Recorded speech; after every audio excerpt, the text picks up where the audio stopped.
there. How are you today? If you haven't noticed, I woke up this morning and decided I needed bangs. So I cut bangs.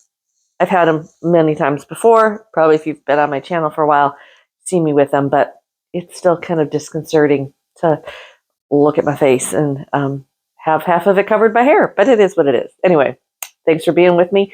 Today I have a little fashion reveal for you. I made a couple new outfits and I have one on today and I'm going to have to, well, let me just show you what I have on today. We'll start there.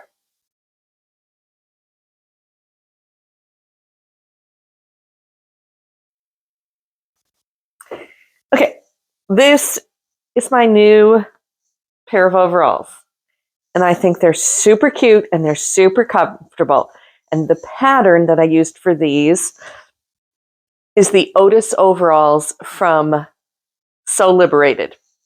Not sponsored, but you can see they have this little tie back here that gathers the back waistline, patch pockets back here, waist or inseam pockets here, and then this front pocket here, which is divided. My phone fits perfectly in here. You can see, and I'll give you a close-up of the embroidery that I added just for fun. Another kind of interesting feature are the pant legs. They have this little lantern cuff on them. A little different. I thought about just making them straight-legged and lengthening them to make them full length, but I thought, no, first time I make them, I'm going to make them the way the pattern is drafted, and we'll go from there. So this is the full length shot. I'm going to bring you in close and talk to you because I don't feel like you're way over there and you can't see me anyway. So I'm going to come in and talk to you a little closer. Okay. So let me stand up and show you my belly, show you my detail here. So this is the machine embroidery. I will put a link to the Etsy shop that I downloaded and bought this embroidery pattern from in the description. Again, no affiliation with them or anything, just found it. I wanted mushrooms, so I just looked for mushroom borders. Sorry, I'm trying to adjust this pillow. This is one to give me where I want it to be. Okay, I gotta get my tea. Hold on. I will put a link to the embroidery pattern on Etsy that I downloaded for this. Off the top of my head right now, I can't remember the Etsy shop name. I just put in search mushroom borders, and this one came up as well as a few others, and I just thought it was super cute. Now, I'm going to say when I was making this garment, I had my doubts for many a minute, and I'm still not 100% on it. It reminded me quite a bit of like a little outfit I would have put my daughter in when she was a toddler. It just kind of had that. I remember putting her in a lot of little overalls because you didn't have to keep shirts tucked in. I don't know. They were cute and they were comfy. And then I put the embroidery on it. And I remember thinking, I reminded myself of way back when I got my first machine that had the capability of embroidery, but I didn't get the embroidery unit on it. One, I was being cheap. And two, I was like, I don't know. It was the 80s. Or no, it wasn't. It was the 90s. I didn't have any money in the 80s for a nice machine. I said, I'm not the embroidered little teddy bears on a sweatshirt kind of gal. And I just didn't see any potential beyond that to embroidery machines. My eyes have since been opened to possibilities of all the things you can do with an embroidery machine, hence the machine I have. But then I've come full circle, and these aren't teddy bears, but it kind of feels that same feeling of, let's just decorate our clothes with cute little scenes. But these mushrooms are cute. And I'm actually going to put them on like tote bags and kitchen towels and things like that, more decorative items. I am dressed like a toddler. My hair is done like a toddler, and it's okay because, as long as I don't throw myself on the floor and have a tantrum and poop my pants today, I think I'm doing okay. So we're going to go with that. So notes on this pattern. As always, So Liberated patterns are so well drafted, so clever with their designs. I just think their designs they have an aesthetic. And I'm finding that aesthetic really fits me very well. And sizing is wonderful. I can't remember how large up this size went, but it's very size inclusive and just very comprehensive directions. But I will make this note. And I know I've said this before about their other pattern that I have sewn quite often, which is the studio tunic, which I also love. And it is a staple in my wardrobe, and I'm going to make more. And something I love about the instructions and the directions that they give for making their patterns. They are meticulous about having finished seams. Most of their patterns have either their French seams or flat felled seams for most of the seams, or somehow or other they're turned inside. You won't find a raw edge if it's possible, if you follow their directions exactly the way they're drafted and they're written. And it's lovely. They even show how to put side seam pockets and then have fully felled, that's a alliteration, side seams, fully finished felled seams with side seam pockets. And they're beautiful. And if you just follow the steps, anybody can do it with a little bit of sewing experience. If you can operate your sewing machine and an iron, you can do this. That said, I tend to be a bit of I'm not a lazy sewer when it comes to finishing my seams. I love a well-pressed, well-finished seam. We already know about my love affair with the iron, so we don't need to go into that again.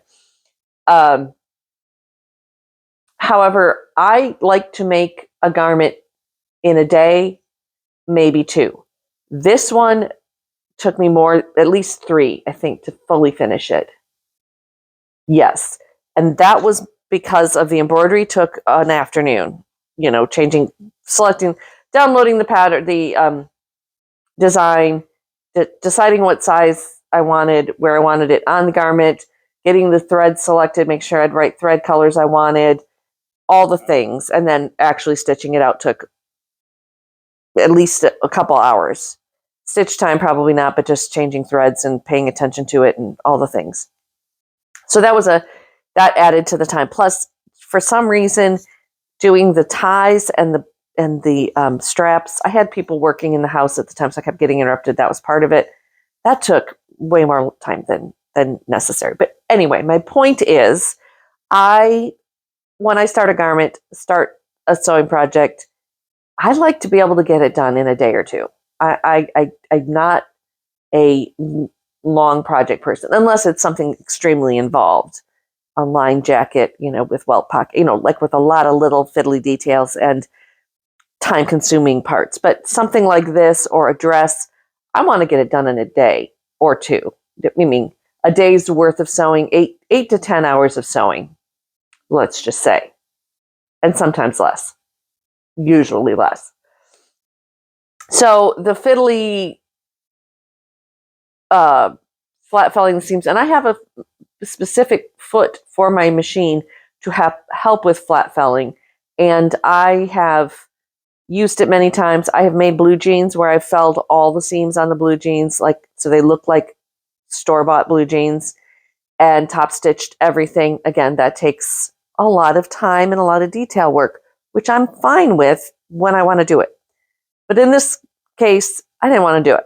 So what I did instead, which is how I also usually, depending on the fabric I'm using, and that was also fabric choice with this played into it. This is a very lightweight, fine whale corduroy, and it's very soft, and it doesn't take a really hard press really well. So getting those seam edges to be even and straight and felled, I did some samples and I wasn't happy. I was like, I'm going to fiddle with this more than necessary. So I made the decision to just overlock all of my seams like I did with you haven't seen the dress I made yet, but I'll show it to you. It's not pressed, so I can't put it on. But I'll insert some pictures of me wearing it when I talk about it. Anyway, we'll get there. I overlocked all of the edges, the raw edges of this fabric, and then just conventionally sewed them with the 5/8 inch seam for the most part. Yes, I believe that's what I did on everything in here, instead of going through all the steps of either French seaming or flat felling. It was my personal choice. It left less bulk at the seams, and it was much quicker. Now, also, I happened to have bright red thread already on my serger for overlocking, because the dress I made prior to this was red. And I'm trying to use up all my bright colored serger thread, because I don't know why when I bought my serger, whenever that was, my first serger, I thought I had to have matching thread for everything that I made. If you're new to sergers, you don't. Get some black, some white, some gray, maybe some tan. And unless you're cover stitching, top stitching something and you want it to match, you don't need to have all those Maxilock big spools of thread, but I have so much thread. Anyhow, I had the red on here, so all of the inside seams of this, because it was a heavy enough fabric that the overlock seams weren't going to show, are overlocked in bright red. So I have the little red mushrooms on the front, and all the inseams. I'm trying to, I didn't, let's see if I can show you my pant leg here. Except I didn't trim very well. Whoop. All right, I got to move either my leg or my camera. There you go. So that's how all the seams, and I need to do a little more trimming, look on the inside of this garment are trimmed in red. I think it's cute. It's a fun little happy surprise for me when I look inside. Hold on, I got a loose thread. There we go. So again, just if you want to use up random threads, put them in your overlocker and have whatever color in there. If you're just finishing the edges on a heavy enough fabric that it won't show through to the right side. Anyhow, okay. The other outfit I made, which I'm going to insert a photo of myself wearing it here, is the Recoleta dress from Itch to Stitch. I made it in short sleeves, seersucker last summer, and I loved it. And I love this one. This is out of that red and tan plaid cotton that I got at the thrift flea market a couple weeks ago.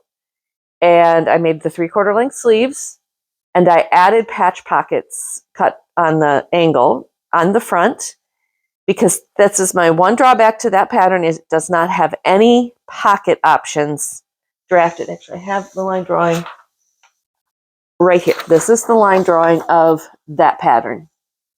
And I made this version with the longer sleeves, but it has a side zipper in it, which I like, under the underarm. And so that makes putting side pockets in a little tricky. I did put them in the seersucker short version, like this one, last summer, but they're a little low because I had to put them below where the zipper came down. And if you put something in them, it's a kind of a short dress. It's a lightweight fabric. It wasn't the best solution to the no pocket problem. So on this one that I made, I put patch pockets, and I took the pattern from the studio tunic, the pocket pattern from the studio tunic from Sewed and Liberated, and I sized it down a little bit, because on the studio tunic, the pocket actually wraps around the side of the hip and crosses over the side seam. And I couldn't really do that, again, with the side zipper, and just looking at it, it didn't look right. So I narrowed it down a little bit, and these bangs, still a problem. Narrowed it down a little bit, but it has an angled top to it.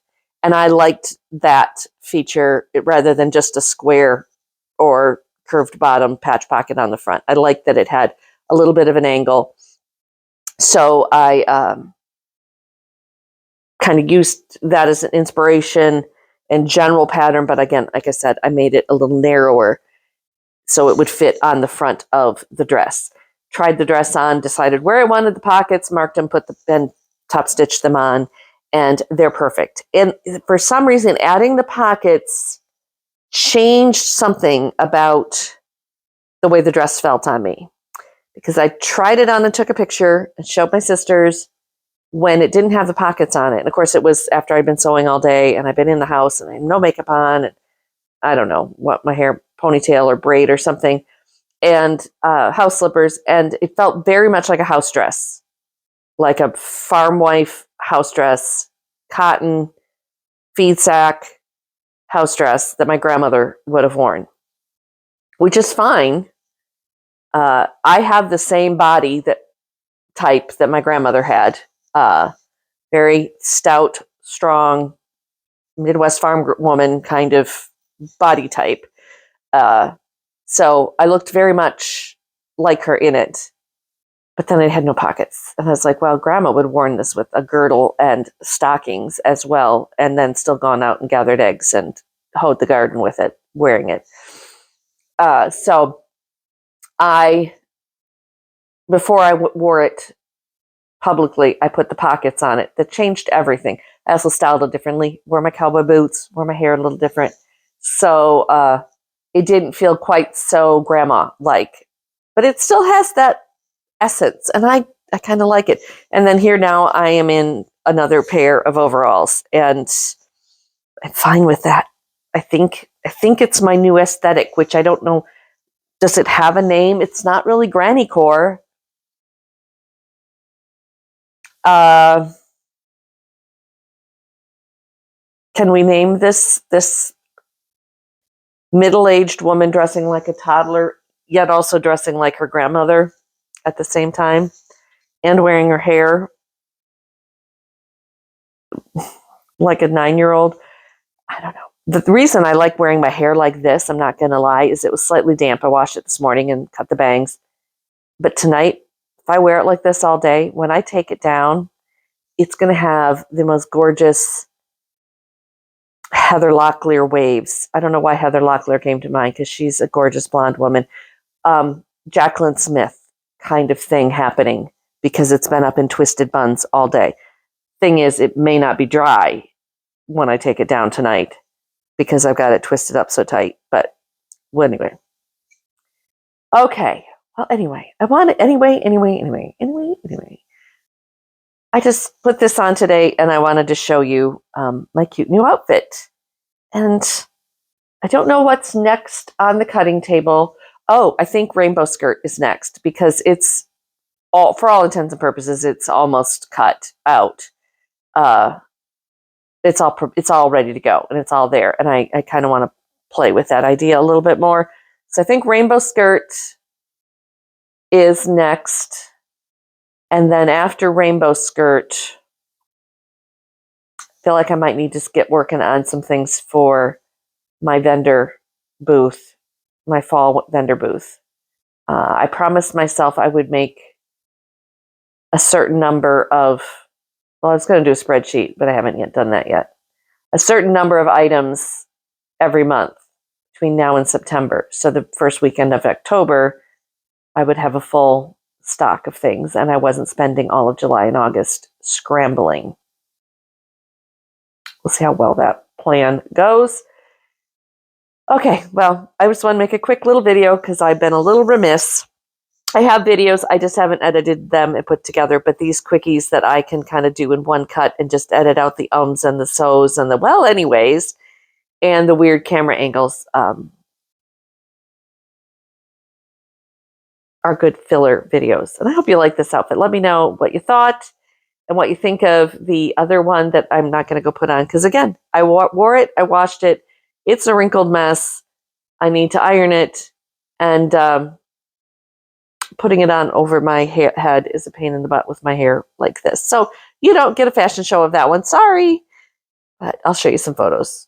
And I'm rambling, and I need to go make breakfast. So I'm going to do that. And then I will also, the next video, hopefully, the next video I make, it might not be the next video I post. How about that? The next video I make, I'm going to tell you about some of the work I have been doing and where I've been working and the benefits of those little side hustles that I've been doing. But I've got to go because I have to go answer the text that I just got from another side hustle that's happening. I'm a busy girl. I'm too busy to have a job is basically what it comes down to. So we will talk to you later. Thanks for being with me. Like, subscribe, hit the share button, all those things. And go back and watch some old videos. I need to get my video watch hours up. So if you're new here and you haven't seen some of my amazing work from the past, you should go back and check it, okay? All right.